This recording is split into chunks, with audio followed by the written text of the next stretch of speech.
Here, Youngsville Mardi Gras 2022. We finna turn up out here. You know, we finna do our little thing out here, man.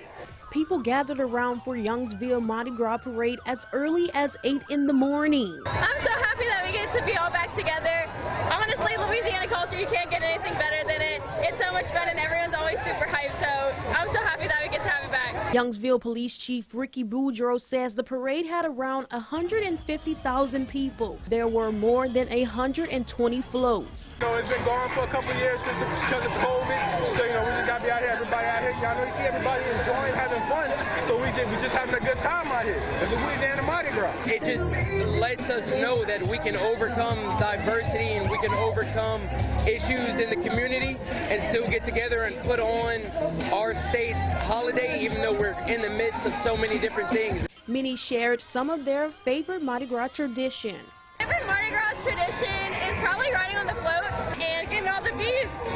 I love about Mardi Gras that it's just so much culture in it and that it brings Louisiana together because this is what we bring to the world. Everybody in the community just out here bonding, you know. You know, they got a lot of hate in the world, you know. Everybody just cut all that out for today, and everybody just know we out here together. Happy Mardi Gras! Happy Mardi Gras, Louisiana, and live it up. This is our state's culture. Do it right and let the whole world know. Mardi Gras 2022. And many people say they're happy to be back and able to celebrate Mardi Gras once again.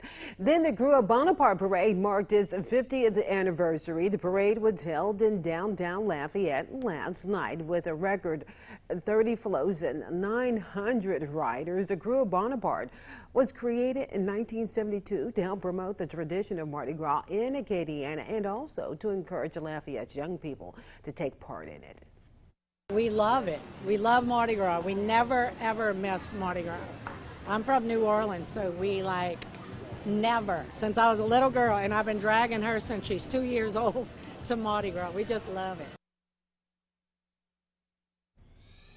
Then Lafayette Children's Parade, that was held for you yesterday afternoon, is another family-friendly parade. It went from the Lafayette Public Library to the Cajun Dome Boulevard. The kids rode on the floats, threw some beads, of course, and celebrated Mardi Gras like little one style, of course. The Greater Southwest Mardi Gras Association is gearing up for this year's Mardi Gras celebrations. News 10's Danielle Johnson tells us why this year will be a special one. I sat down with this year's king and queen. Not only is this the first royal celebration since the pandemic, it's also an historic one. Meet Megan Cologne, Dr. Jimmy Bienvenu, and Olivia Farr. This royal trio are representing the Greater Southwest Louisiana Association. It's the first year ever with two Queen Evangelines. Doubled everything up, and it's going to be twice as good. They each have their own personal feelings of why this opportunity means so much to them. Megan Cologne is only 18 years old. She enjoys the royal treatment. To do all these fun things that not a lot of people my age get to do, and I get to have the police escort and all the fun things. Olivia was crowned Queen Evangeline 82 last year. The pandemic halted her reigning year. She feels blessed for the second chance. I'm very lucky and blessed to be able to be presented. For Dr. Jimmy Bienvenu, he has generational ties to the association. In fact, my grandfather was king in St. Martinville back in the 1920s, 100 years ago, and my family's been involved with Gabriel and the Greater Southwest. My father was a duke, and my sister was a maid, and my daughter was a queen. One of my sons and one of my brothers were pages, and my grandson's going to be a page this year. So yeah, we've been involved for a long time, and we love Lafayette Mardi Gras. They are all humbled by being chosen and say they will represent the title well. In Lafayette, Danielle Johnson, KLFY, News 10. Now today, the Crew of Galatea Parade rolls through Morgan City. That's at 2 p.m. Then the Eunice Little Mardi Gras Parade, that rolls out for you at 3. For a complete list of all the Mardi Gras events during Carnival season, just go to our website, klfy.com. The retreat of the COVID-19 continues, marking yet another effort as people search for some sense of normalcy. Marcia Gonzalez reports on the rollback of mask mandates as the Mardi Gras season marches on. Large crowds are celebrating Mardi Gras in New Orleans this weekend. The masses, mostly maskless, as is much of the nation. We're finally going back into normal life. The CDC now suggesting more than 70% of Americans can stop wearing masks indoors. This prompted by a dramatic drop in COVID cases, from a January peak of 807,000 a day to about 75,000. The government's new pandemic map showing county by county which areas have low, medium, and high risk rates. Dr. Peter Hodis, a vaccine expert at Texas Children's Hospital. I like the color coding system to give people a sense of what's safe and what's not safe. What about the 28% of Americans who are still in high-risk areas? What do you say to them? What you say to them is maximize the vaccination for you and your family members. The key is not just assume that we're done with this. That's what we're really talking about, a pause, not a permanent end to this pandemic. Every state except Hawaii has rolled back its indoor mask mandates, but the CDC says if a new variant emerges, it could change its recommendations once again. Marcy Gonzalez, CBS News, Pasadena, California. And speaking of getting together, seniors in St. Landry Parish came together for the first time since the start of the pandemic for a health fair. Wednesday, the executive director explained she's excited to have her seniors return. It's important that they stay up to date on health information. She explained sometimes health can go neglected, especially during a pandemic. The Acadiana Pharmacy was at the health fair to talk prescriptions about CBD and vaccinations. The executive director says during the pandemic, the center continued to stay in touch with seniors. We delivered their meals, even the ones that would go to the different sites, that you know, those that are homebound, where we made sure that they received their meals. And of course, we checked on them every day. We made so many phone calls and checking on them, you know. My advice is to them that they have a phone near them. And if anybody calls them or threatens them or whatever, they can call us at the marshal's office, because we're going to protect the elderly. Everybody's going to be protected, but especially the elderly. And that's some great advice right there. City and parish leaders were also there, including school board representatives, the superintendent of schools, and a city council member. A family pushing for street lights to be installed along Highway 167 after the death of a teenage girl. State police say 18-year-old Ramsey Baumgartner lost her life in a head-on crash on Highway 167. She was traveling south when her vehicle was struck head-on by a driver who was traveling north in the southbound lane. The family says the problem for drivers is that the streets can get dark on you there. It's almost impossible to see. The family's goal is to get lights installed along the highway and get funding to maintain them. Her being gone is never going to stop hurting. But knowing that because of her, these lights are going to get put up finally, and there's going to be no more young girls taken on this highway, or anyone for that matter, I feel like Ramsey would want that to be her legacy.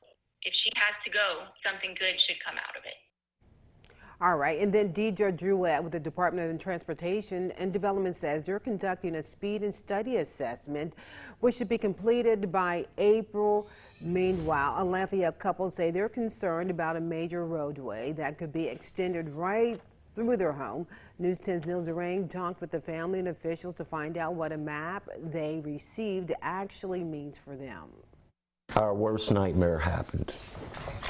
A road is coming through. Saturday, Lonnie and Kathy Romero received a letter from an engineering and surveying firm. It warned them of a field survey happening on and behind their property, but with the survey came this map, and the map stopped all their plans of renovating their home. The map goes, portion of the road goes right through the center of my house. So that's what I thought as well, but that's not it at all. Lafayette Consolidated Government called engineers Tuesday to get an explanation of the map. Romero thought the lines showed perhaps a 4-lane road leading to his home, but LCG told News 10 only the middle line represents the proposed Kali Saloom extension. The lines around it are the boundaries of the field survey. It's larger than where the alignment could be. They have to make it wide enough to address critical issues like electricity, drainage, sewer, any water utilities. The proposed alignment is not final, but it was chosen as the straightest connection to the existing Ali Saloom and to equally split the land between roads for future developments.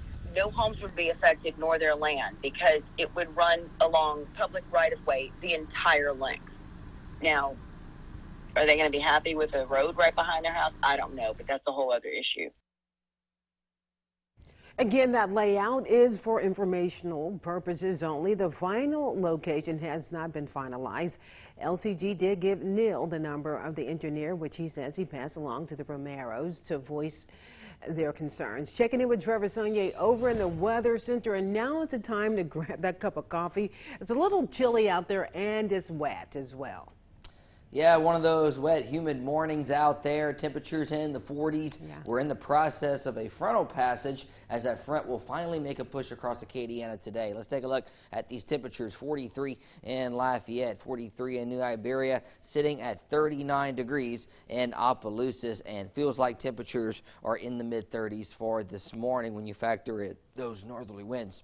So live Doppler 10 here shows quiet conditions. Most of the heavier rainfall is now east of us, but we can still see some light showers here through the morning hours. Notice these showers are sort of falling apart, though. Drier air is starting to win out, so I think rain chances will be low through most of today, only at about 20% or so. And then notice a clearing line here across Texas moving southeastward pretty quickly, so I think things could be wrapping up later on this afternoon, and we may actually round out the afternoon with mostly sunny skies. So temperatures rising into the 50s later today, mid-50s potentially later in the afternoon, especially if we see some sunshine. Future track shows clouds moving out later on today. Clear skies for tonight.